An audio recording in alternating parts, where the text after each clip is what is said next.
Welcome to the Widowed Parent Podcast with your host, Jenny Lisk. Hey everyone, it's Jenny Lisk, and this is episode 38 of the Widowed Parent Podcast. I had such a great discussion with Rachel Kodanaz for this episode. Rachel is the author of 3 grief-related books and is an expert on returning to work after loss, both from the perspective of the grieving person and the perspective of the employer. In fact, she consults with and speaks to organizations large and small on this topic. She's a widowed mom herself, having lost her husband when her daughter was just 2. She was employed in a large corporation at the time and had to figure out how to make returning to work for her family. Some topics that Rachel and I discuss include how she negotiated with her employer to take her toddler along on business trips, getting creative to solve the time crunch problems of raising a young child on her own, myths about employees returning to work after loss, questions to ask yourself before returning to work to make your return go more smoothly, tips for discussing what you need with your employer, thoughts on how much to share with a prospective new employer when looking for a job, tips for kicking the proverbial elephant out of the room when returning to work, EAP, FMLA, and other employment benefits that may be available, suggestions for when you suspect your colleagues may be resentful or think you're not pulling your weight, and why you should have an elevator speech ready for when people say insensitive things. I hope you enjoy my discussion with Rachel Kodanaz. My guest today is Rachel Kodanaz. Rachel is a widowed mom, and she's the author of 3 books on grief-related topics: Living with Loss One Day at a Time, Grief in the Workplace, and now coming out in October, Finding Peace One Piece at a Time. She is also a keynote speaker and a workshop leader, speaking on topics such as embracing life's challenges and about grief in the workplace, and so much more. Rachel is joining us today from her office in Denver, Colorado. Rachel, welcome to the show. Thank you. I'm excited to talk to you today. Yeah, I'm really glad to be talking with you today. I think this is a really important topic, this topic of returning to work after loss. And, I've heard from listeners who are trying to juggle everything after losing their spouses. And one of the things that has come up is, how do people manage returning to work while also now being a single parent? They're managing, they got their own grief, their kids' grief, and everything else that's on their plates. And so how do you really make that work? So I'm excited to explore this with you today because I recently did an episode on taking sabbaticals after loss. And I think this will be a good kind of counterpoint to that of how do you make it work if you do want to go back into the workplace. So before we dive deep on that, let me ask you about you and your journey. So I know you're a widowed parent now, but before that, let's back up. What was your life like before everything changed? So my background is IT and telecommunications, and I have to be honest with you, my goal was to crack the glass ceiling of that because it was a new and up-and-coming, at the time, field. This was way before cellular, and I really thought that I would be able to come in there and just work. I just had such ambitions of what my career would look like. And when I was young, 31, my husband, he's passed away suddenly. It was arrhythmia, and we said goodbye in the morning, and he just never came home that night. He actually died at work. And it changed a lot of what I thought. I stayed in that workplace, which I know that we're going to talk more about how to do that, but I stayed there for a while. One is that, I needed the security of the paycheck, and there was just a lot of other reasons why I stayed, probably because I couldn't add one more thing to my list of changes. But now that I'm in a different world, it all started with me being asked to help with grief in the workplace. And so I just kind of did a transfer. I wrote a article, it was titled Don't Ask, Just Do, because everybody was asking me what they could do for me. And at 31, 32 years old, how the heck did I know what I needed? Like, you talk about how do you juggle everything? I didn't know what I needed. So I wrote this article, and whatever viral meant in the late 90s, this article went viral. And I got a call about asking to write and to speak and to talk to people about grief in the workplace. That's how it kind of transitioned. Ah, interesting. And it's interesting that you were in, so it sounds like you were in corporate IT basically, which I was also for 20 years. So it's kind of funny that we're both doing this now here. And here we connect. I know. So, okay. And, you mentioned that you were 31, and you also had a daughter, I think? She was 2 at the time. It was actually he died 5 days after her second birthday. So yeah, it was, and I traveled, I had 3 offices. So I was traveling everywhere. It changed, that loss not only changed your own personal well-being, but it also changed your everything about you, everything about your household, everything. Yeah. So you were traveling before loss. Did you continue that then after your husband died, or how did that work? Well, you get creative, and I had a hard time of just asking everybody for favors. And she's in daycare all day, and then I couldn't put her in daycare at night, and it was a struggle. So I made a deal with my company, and that's why I really do like to present to companies, because anything is doable. It's subjective. Everything is subjective. And this was before TSA, so it was really easy to do. But I set up with my company that I would take her everywhere with me on my business trips. And I set up, because I had 3 offices, so I set up daycare in those offices. And at the time, it's hard to believe, the middle seat was empty, or I put her on my lap because she was little, because they didn't have these tight rules that they do now on the airlines. And I just brought her everywhere with me. And I just negotiated with my company. I just said, you know what? I'm not here to do a dinner expense report. I'd rather have my kid with me. Yeah, that's great. So if you were traveling then for the week to, I don't know where you traveled to. My offices were Reston, Virginia, and Dallas. So that's where I was Washington, D.C. and Dallas, Texas. So you were able then to enroll her in a daycare in Dallas, and then whenever you were there, take her to that location for the day. So what I did was I did a national firm. And this took a lot of, figuring out. I did a national firm. You could do it now, but this was a really long time ago. And there's so much more out there now than there was. I paid the initiation fee, the annual initiation fee at each location. And then I did a drop-off fee. Because they were insured through my home base. That's how, right. The biggest issue was their insurance. Gotcha. And insured through my home base. So it worked out. Yeah. It was great for me because, I wasn't going out or doing anything in the evening anyway. So to have my daughter there was just, she used to call it the hotel house and the hotel car. and most importantly, you were able to make it work. So I was it. Yeah. Yes. Yeah, that's great. What were some of the other challenges maybe in the early months or years as you look back? So when I look back at it, time management, is clearly the biggest factor, because you can't even get to anything. You're the mother, you're thrown into being the mother and the father at the same time.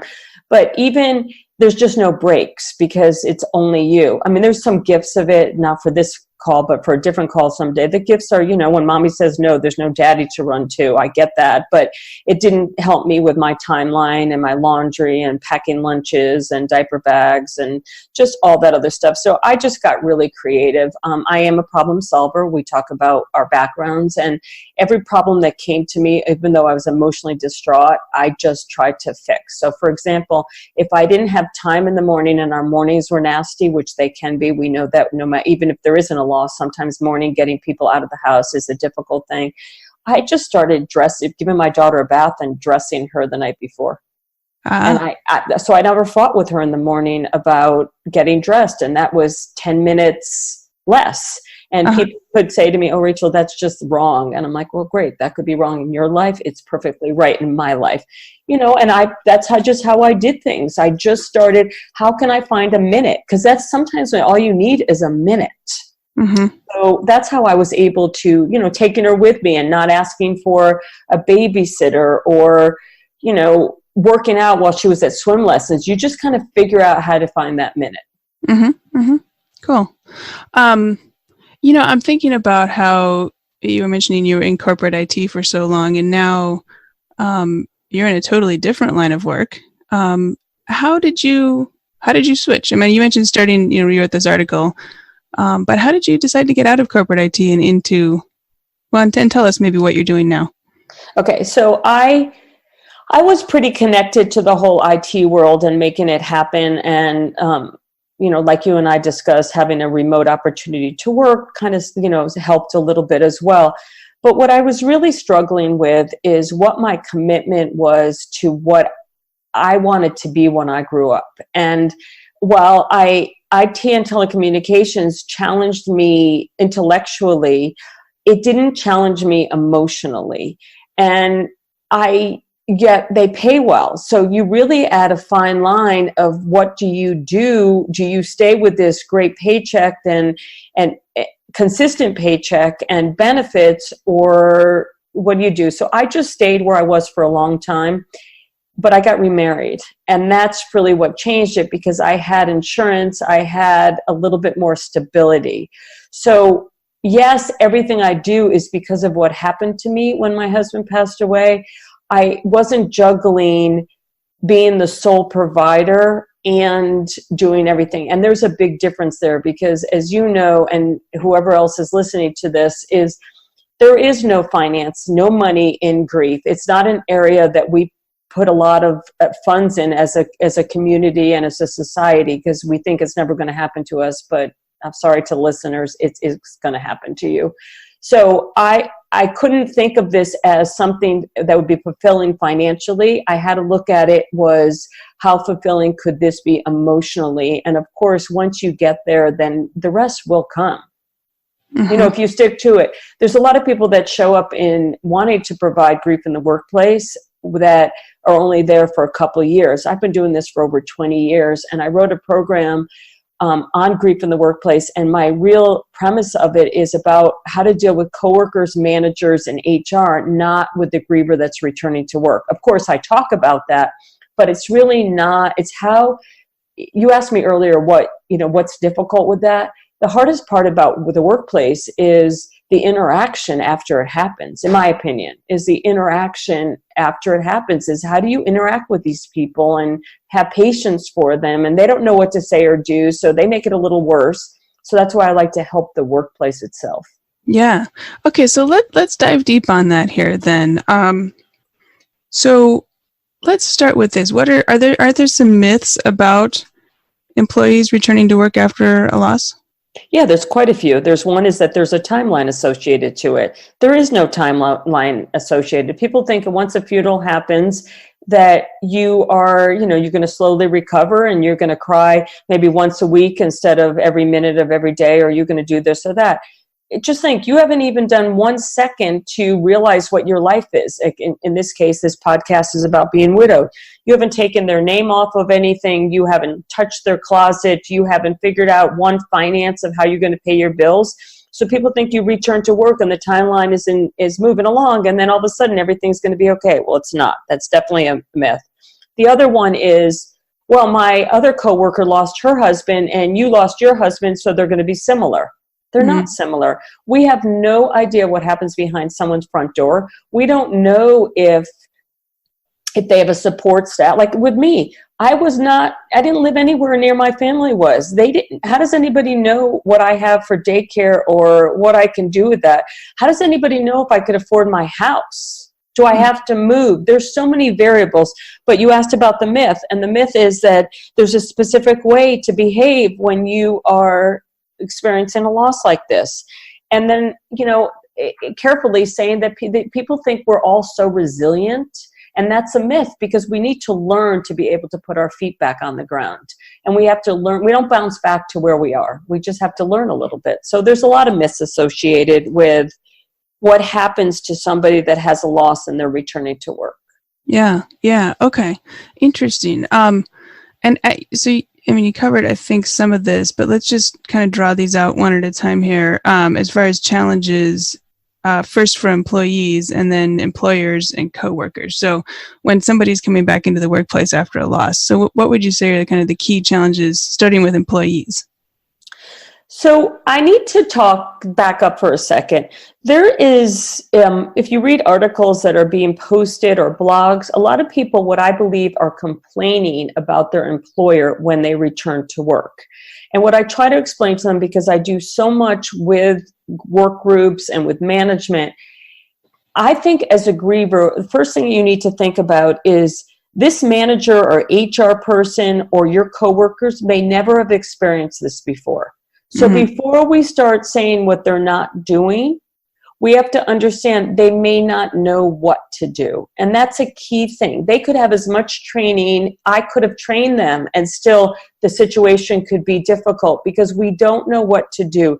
There's a fine line when you cross over the threshold of what is acceptable behavior from a professional perspective and now an emotional perspective in the workplace. So this is not a normal situation. So I need to throw that out there first. So what I like to do is work with the employee that they manage their expectations that's going in. And I like to give them a list of 10 things. It doesn't have to be 10, but 10 things that they need to think about. Do they need shorter days? Would they prefer to be with a client or not with a client? Would they like to be in solitude?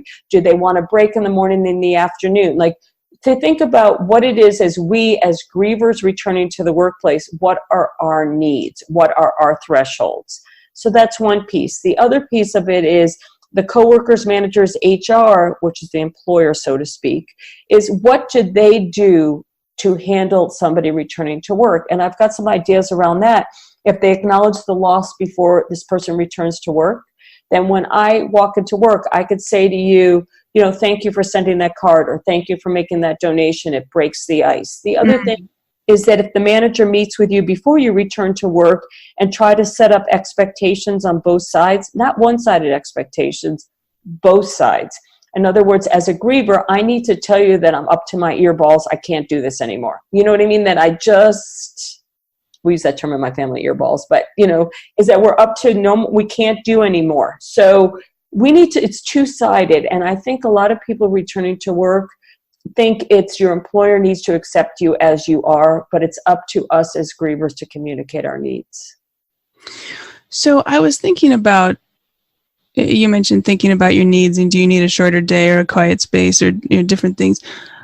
I'm imagining that somebody might be thinking, gosh, I need those things, but nobody's ever asked for that in my work group before, or I can't imagine my boss is going to agree, or, that sort of thing. Do you have any thoughts on that and how to approach that? Similar to when I said that I was taking my daughter on my business trips, you have to be strong enough to say that. I totally understand. I've worked with unions. I've worked with governments. I've worked with non-subjective companies. There's many programs out there that just can't fit what you and I are talking about, but I do believe that it's subjective. So if you go in there strong enough and say, this is what I need, how can I make it work? You can make it work. You just need to not be, in my opinion, is not to be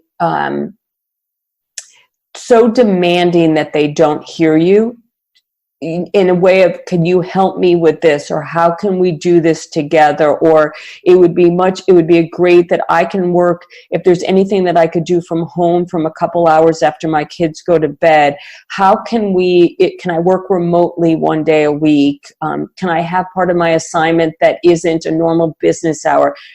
Don't just ask, my opinion, don't ask without giving something. Does that make sense? Mm-hmm. Mm-hmm. Well, so try to work with them as opposed to just asking for things. Yeah. So it sounds like it starts then with being clear in your own mind what things would be helpful and where your capabilities are right now, and then approaching it as a dialogue with them as opposed to a list of demands or something. Yes, agree. Yeah. Yes. Okay. And to really figure out what your list is. My list, going back, was I couldn't ask for another favor. That was the thing that I kept saying, kept me up at night. I cannot ask for another favor. I cannot ask for another person to pick up my child from daycare. I can't ask for another person to watch her while I'm going overnight on the business trip. So what I needed to do was stop with the favors. And we all know that if you're 5 minutes late for daycare, that piles up financially. But It's more so, it's not that it just piles up financially. The other piece of it is, how do you, you want to be with your kid, and you don't want her to be the last person to be picked up at daycare every day. So what my thing that I constantly was trying to fix in all aspects of my widowhood was, how do I do this without asking for another favor? And that's how I made my list for the workplace. Mm-hmm. Mm-hmm. Okay. You know, some people it might be money, and some people it might be, you know, juggling or whatever it is. Just figure out what your challenge is and then try to make solutions for it. Yeah. Okay. That makes a lot of sense. So, well, here's a question. How do you know if you're ready to go back to work?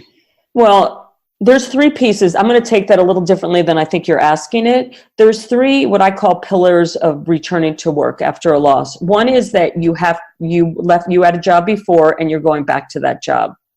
Another one is I have too much time on my hands when these kids are in school or whatever, and I need to go get a job, right? Or the third one is I financially, now that my spouse has passed or my partner has passed, I financially have to go. So in other words, you're returning to something, you financially need to go, or emotionally you need to get out of your own head and put something else into your head.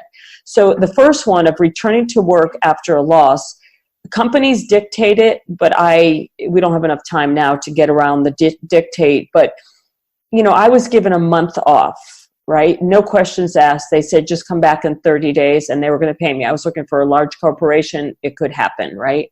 But after 2 weeks, I was going crazy. And one of my girlfriends said to me, what you need is a routine, Rachel.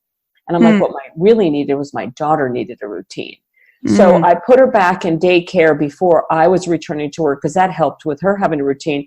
But I wasn't ready to do any of my responsibilities around this loss. I wasn't going to clean out the closet. I wasn't going to take his name off the car. I wasn't going to do anything. So I was like, okay, I have this time off that they're calling bereavement leave to take care of my belongings or my stuff. But I wasn't going to take care of anything. So I ended up going back to work. So answering your specific question is, how do you know when you're ready? I don't think I was ready emotionally, but I was going crazy. So I needed to fill my time with, you know, just visiting people and talking about his death wasn't working anymore. So how are you ready to go to work? It depends on, I think there's triggers that do it. Financial triggers, your company saying that if you don't come back, you're not going to have a job, those types of things. And so you mentioned, those other 2 scenarios, if you were going to be looking for a job, you know, as opposed to returning to an existing job. So I guess, what do you have any recommendations on what to share or not to share, maybe with a new employer if you're entering into an employment situation after loss?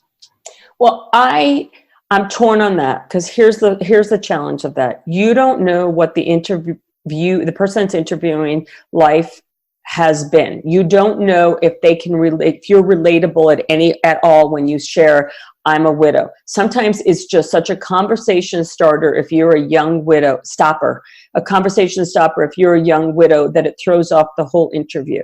So and you don't know what that person, they might think, oh, she's just going to sit in, you know, if they're not experienced in it, they might think, oh, she or he might sit in the corner and cry. So for me, unless you have to say why there's been a lapse of employment, if you really want this job or you're going back to a career that is something that there's been a lapse, that's the only time that I would really try to mention it. And I really think, and it really depends, this is not black and white, this is just subjective all the way. I would suggest maybe understanding where it's coming from, like, you know, what, if it matters if you say something. Sometimes I think it shows a really strong person. Sometimes it scares the employer, so that's where you have to fill it out yourself. But I use the term, and I suggest to people to use the term of, I had a family hardship that required me to take a break. That means it could be caring for an elder parent. That means it leaves it wide open, and then you're looked at like, wow, they're a family person. Okay. Right or wrong. That's just one way of opening the door to a compassionate workplace, as opposed to, you know, spilling the whole story at once. Yeah, family hardship. Okay, I like that. And that's, you know, and then of course employers know that they can't ask you, oh, so what happened? Right? They can indirectly. Is it resolved? They could come back and say, is it resolved or is it ongoing? Okay. And, you could just joke it out. I mean, remember, I'm so far away from my loss that I have the strength to do this. You got to have the strength to do it. I could just look at them and say, it's going to be ongoing, but I've got it under control. You know what I mean? You're not lying. You're being strong about who you are. That's one thing about widowhood is you can become really empowered on some things that, not that you weren't before, but now they're in the forefront. Yeah. Okay. Going back to the returning to work, let's say you were in an existing workplace and now you've lost your spouse, and after X amount of time you're going back. I know sometimes there's the phenomenon of that elephant in the room with the colleagues, people that you've interacted with have probably heard bits and pieces about what's happening. Maybe some know more, some know less. Do you have any tips on, can you kick that elephant out of the room, or how should you approach that part of it? The more you share as the person returning to work, the elephant will be removed, but it will be there. And I'm going to give you an example of how it's there. Being a manager of quite a few people, I found when I returned to work, they were not being forthcoming on some of the projects that, that we were working on. I felt that they were leaving out bits and pieces. Excuse me, I choke, but I felt that they were leaving out bits and pieces of the project we were working on. And this is, I'm sorry, just to clarify, this is your team who reports to you and what they were sharing with you about the status of the projects? Yes. Okay. I felt that they were not sharing because they felt I would get upset. Okay, so that's the elephant in the room. Okay. Yep. They were managing what was right or wrong for me because they were just trying to do what they thought was best for the situation. So when I say you need to nix that elephant, you need to say, I can handle the truth. I do better with honesty than not. So go ahead.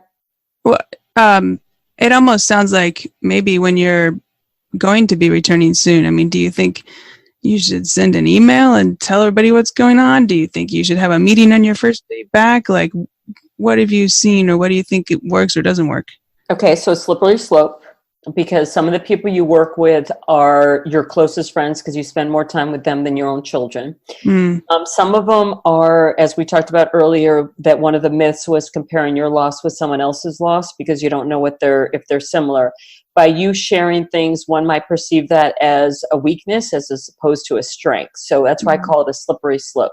What I suggest as both either the manager and or the employee that's returning to work, the piece that they need to be aware of when they feel that elephant, resolve it. So you don't have to, in my opinion, you don't have to predict there will be an elephant because it will vary based on who you have. I had a couple of people working for me that knew me a little bit and they protected me, not on everything, but they protected me, and they came to me and said, you know what, Rachel, people are saying this, maybe you might want to address that.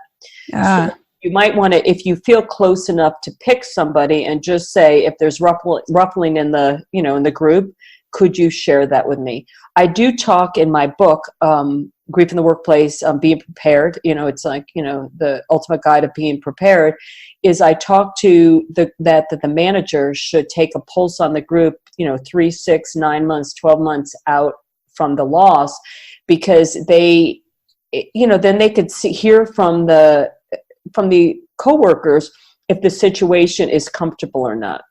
Remember, when you're returning to work after a loss, people know what you were like before the loss. So if you're really a bizarre behavior and you're not at all similar to what you were before the loss, then that's a red flag. If it's just a time management thing, like, if someone said, well, Rachel was always available till 6 o'clock at night and now she leaves at 5, that's a whole totally different thing, because that's a manageable piece that you could say, well, you know what, I'll be available again. Or you could, different now, you could call me while I'm driving or whatever. But, that's a reasonable, fixable situation. But if, somebody was saying, Rachel's our management and she has not listened to us since her loss. She's in her own world and that's a totally different thing. Yeah. So manage by facts. That's probably, if I were to give you one thing, manage by facts. Okay.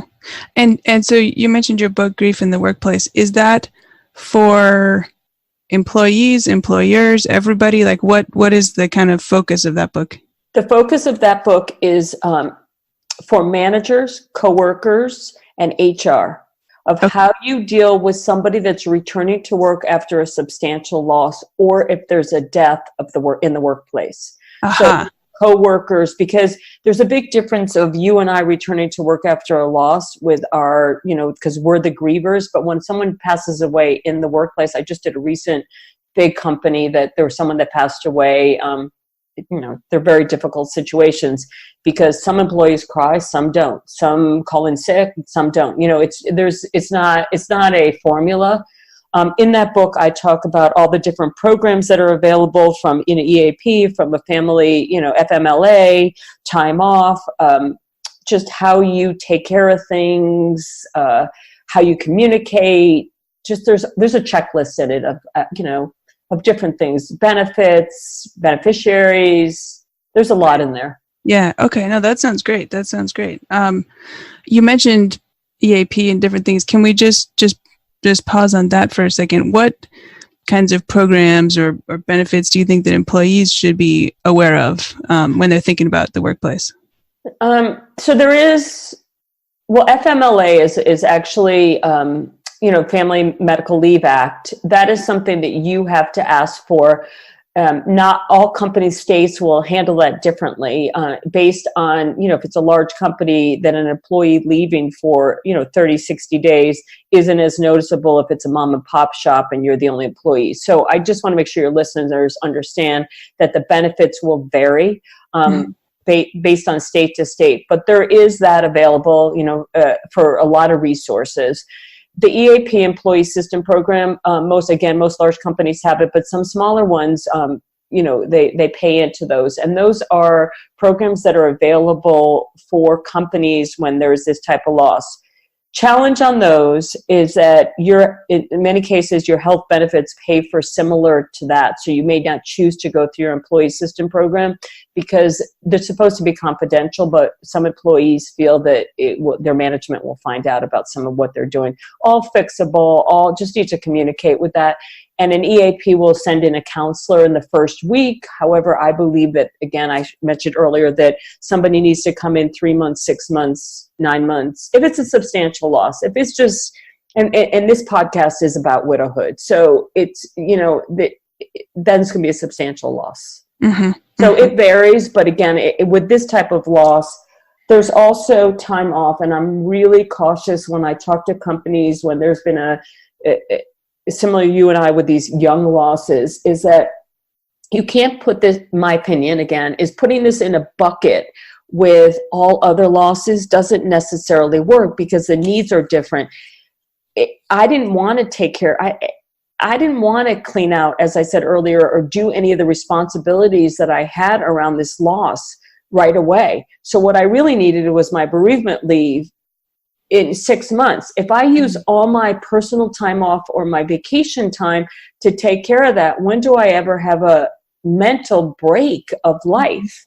Mm-hmm. So I'm really cautious when I talk to employers, please don't have these people, because of course I'm going to protect them, please don't have these people use their personal time off or their vacation time for all of this.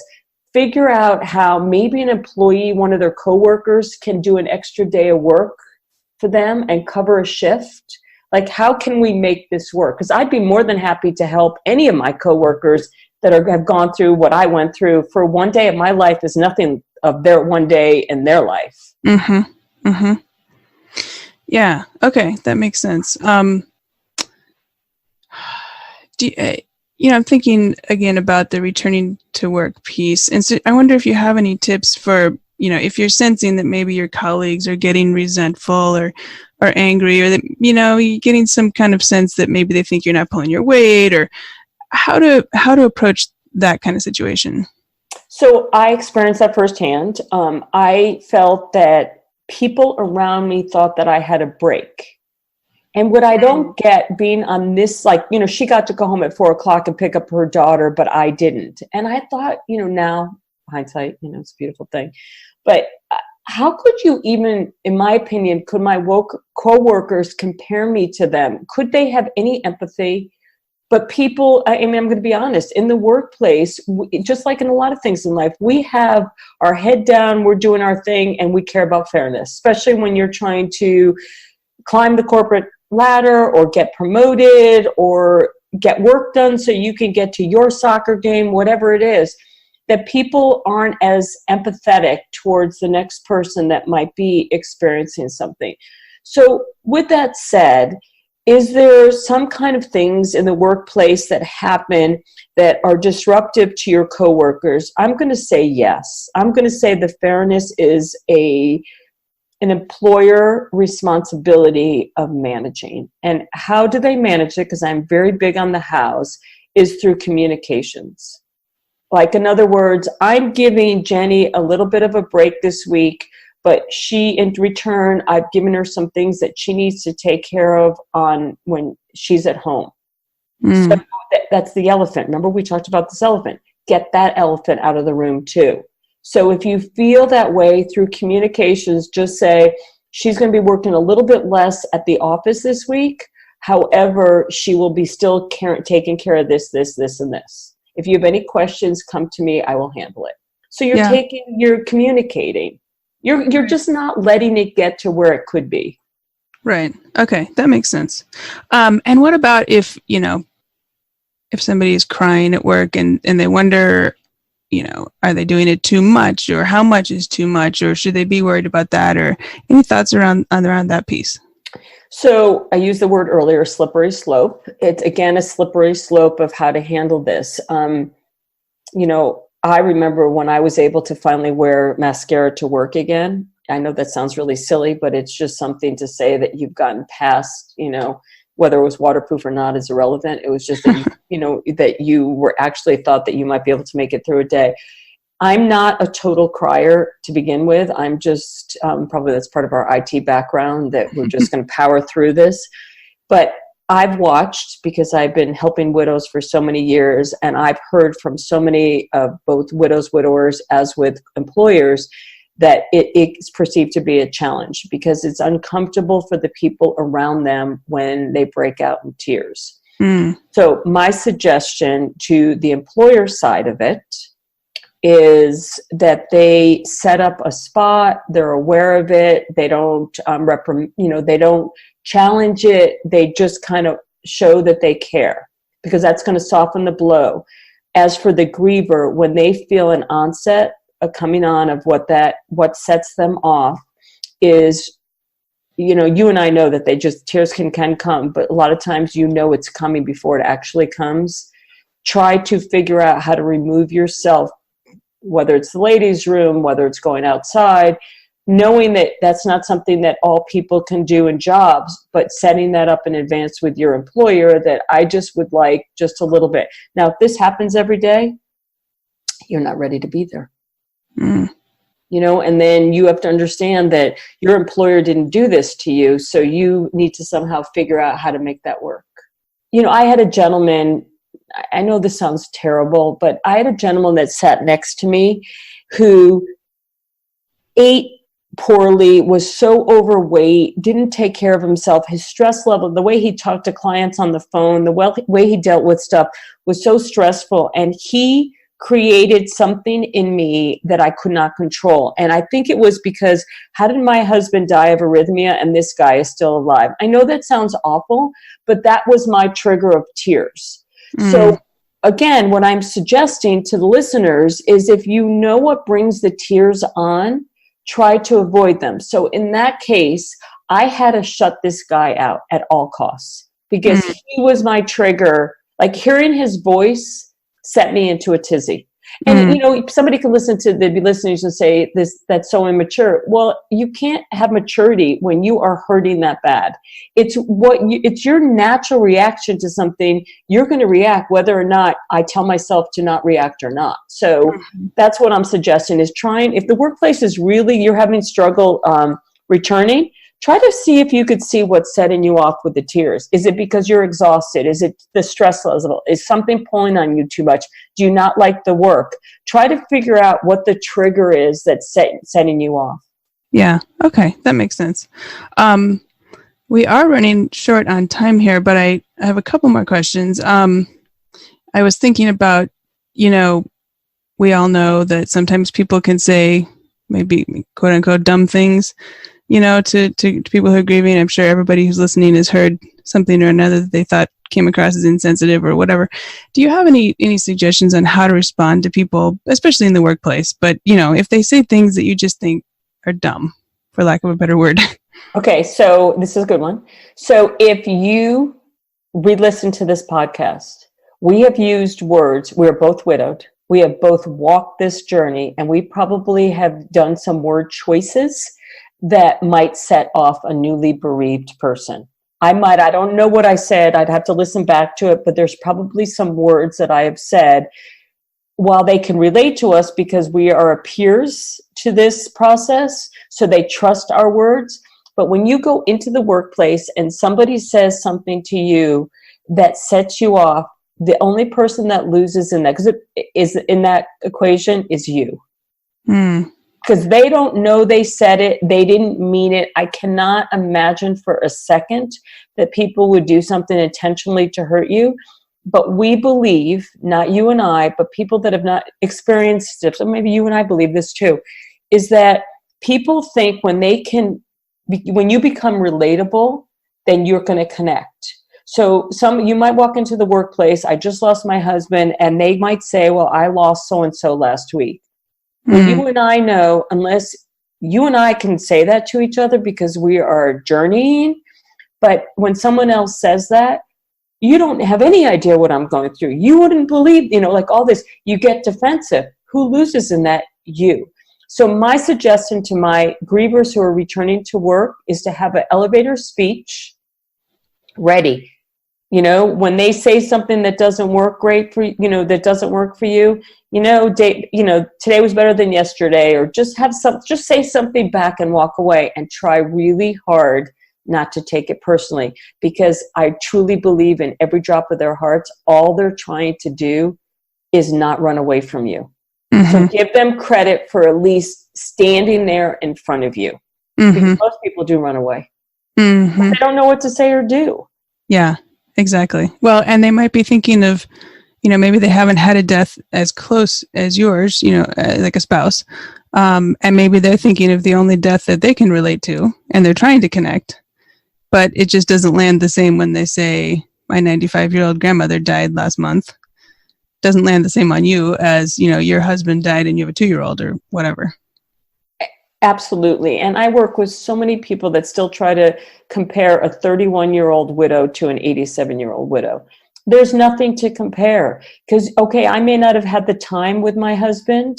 I was so young that I didn't have the skill set to even compare or what to do with it. And before the internet, you and I couldn't find each other.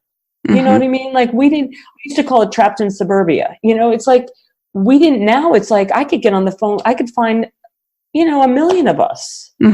Yeah, for sure. Okay, well, let me just ask you one last question here. If you could say one thing to newly widowed parents about returning to work after loss, what would you say to them?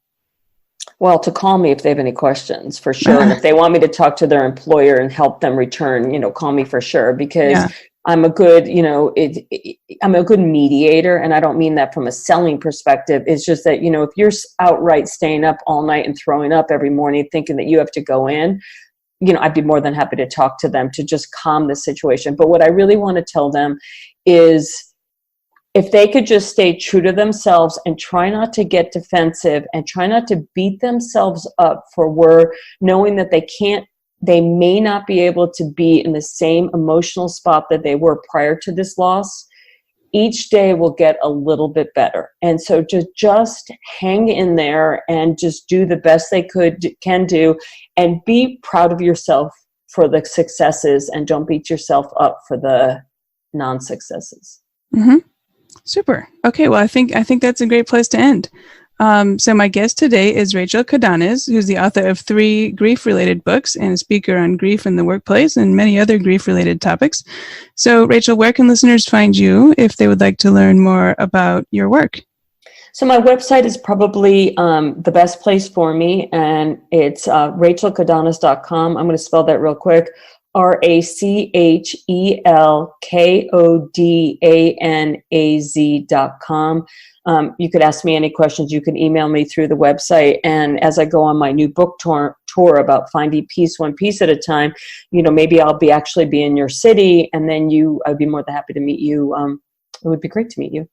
Well, I hope you'll be coming to Seattle. I'm hoping late, either early December, or I'm going to have to wait till after the first of the year. Yeah, awesome. Okay, well, I'll be sure to put the links in the show notes to your website, your books on Amazon and so forth, so that listeners can find them there. So, okay, so Rachel, thank you very much for speaking with me today. Well, thank you for having me, and thank you to your audience for listening. I think it's a great topic, and we're here to help, aren't we? Absolutely. Thank you. I hope you enjoyed my interview with Rachel Kodanaz as much as I did. You can find show notes and all the links at widowedparentpodcast.com. Look for episode 38. And Children's Grief Awareness Month is coming up in November. I am making plans to share information and resources that will help widowed families, and also information specifically for allies of widowed families. Allies are, of course, the friends, neighbors, colleagues, and extended family members of widowed families. Part of this is going to be trying to get the podcast into the hands, or I guess the ears, of more widowed parents. If you have ideas for how to do this, or if you'd like to help, please drop me a line at jenny@jennylisk.com. It's JENNYLISK. And hey, thanks for listening. Until next week, keep smiling. Thank you for listening to the Widowed Parent Podcast with your host, Jenny Lisk. Connect with us on social media and at widowedparentpodcast.com.